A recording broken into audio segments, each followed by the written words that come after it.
పద్మశ్రీ మందకృష్ణమాది గారి నాయకత్వం. ప్రియమైన ఇవాళ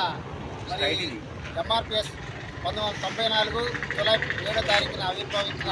ఎంఆర్పిఎస్ ఇవాళ 2026 జూలై 7వ తారీఖు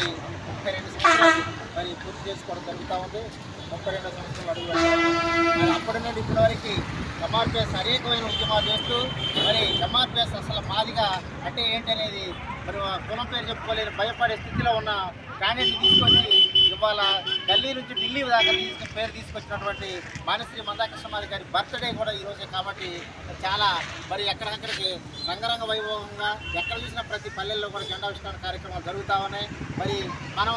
వర్గీకరణ కూడా అయ్యి వర్గీకరణ ఫలాలు కూడా తీసుకొచ్చుకోవడం జరిగింది. మరి పిల్లలు విద్య ఉద్యోగ రంగాల్లో మరి అందరూ ముందుకు వెళ్ళాలని చెప్పేసి ప్రతి విద్యార్థిని మరి చదివించాలని ప్రతి కాలేజీలలోని విద్యను గురించి ప్రాధాన్యత తెలియజేస్తూ వాళ్ళ యొక్క విద్య వైపు నడిస్తేనే మన దళిత అభివృద్ధి చెందుతుందని చెప్పేసి తెలియజేసుకుంటూ మరి మాకు గురువర్యులు మరి సీనియర్ నాయకులు ఎంఆర్పిఎస్ మరి మన తెలంగాణ రాష్ట్ర ప్రధాన కార్యదర్శి మరి కొలింప వెంకటేశ్వర గారు 2 నిమిషాలు మాట్లాడాల్సింది.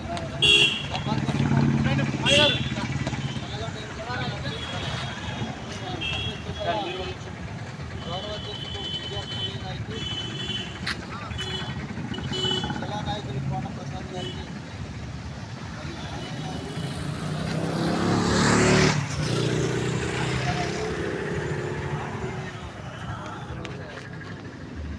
కూడా ముందుగా ఈ రోజున ఇవాళ మీ సెంటర్లో నిలబడి జెండా ఎత్తుకొని కేక్ కట్ చేస్తున్నాం అంటే దానికి ప్రధాన కారణం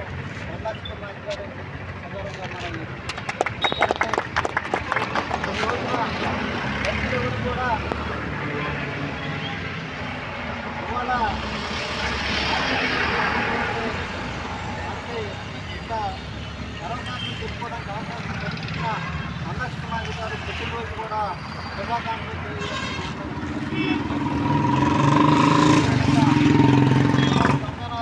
జూలై 7వ తారీఖు నాడు ఎస్సీ వర్గీకరణ చేయాలని మందాకృష్ణమాది గారు 20 మందితో 23 గ్రామంలో స్థాపించిన ఉద్యమం అంచెలంచెలతో ఈ రోజున వర్గీకరణ సాధించుకొని విజయోత్సవ సభలు కూడా జరుపుకునే స్థాయికి మందాకృష్ణమాది గారు అందరూ కలిసి మీరందరూ కూడా దీనికి మొదటి నుంచి కూడా ఉద్యమానికి అండదండలుగా ఉండే ఉద్యమంలో పాల్పంచుకొని మీ అందరూ కూడా అభినందన తెలియజేస్తూ ఎంఆర్పిఎస్ స్థాపించింది ఏబీసీ వర్గీకరణ కోసమైనా అనేక ప్రజా సంస్కరణ మరి ప్రజలు జరుగుతున్న అన్యాయాల మీద కూడా మందాకృష్ణమాది గారి కలమెత్తి గుడిదోలి పిల్లలకి ఇష్టంగా వైద్యం చేయాలని చెప్పేసి మరి ఉద్యమం చేసి ఈ రోజున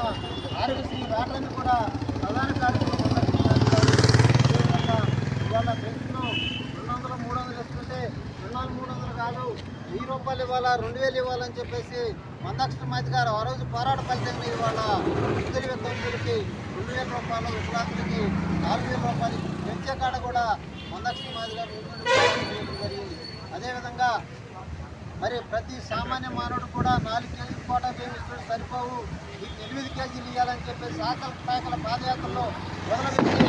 ఈ రోజున 6 కేజీలు ఇవ్వడానికి కూడా కారణం మందాకృష్ణమాది గారి ఉద్యోగం ఖచ్చితంగానే వచ్చినని చెప్పి మనవి చేసుకుంటే ఇవాళ ఏబీసీ వర్గీకరణ సాధించుకోవాలని సంబరపడవద్దు. ప్రతి గ్రామాల్లో కూడా మీ పిల్లలను చదివించుకొని ఎస్సీ వర్గీకరణ వచ్చిన ఫలాల్ని 9% ఈరోజు ఇచ్చింది. కాబట్టి మన పిల్లలను చదివించుకొని ఉన్నతమైన విద్యావంతులుగా చేసి ఉద్యోగాలు సంపాదించుకునే కూడా మీరందరూ మీ పిల్లలను మరి చదివించుకోవాలని మనవి చేసుకుంటూ ఇప్పుడు ఈ మండల గౌరవాధ్యక్షుడు విద్యార్థులు గారు మాట్లాడుతున్నాం.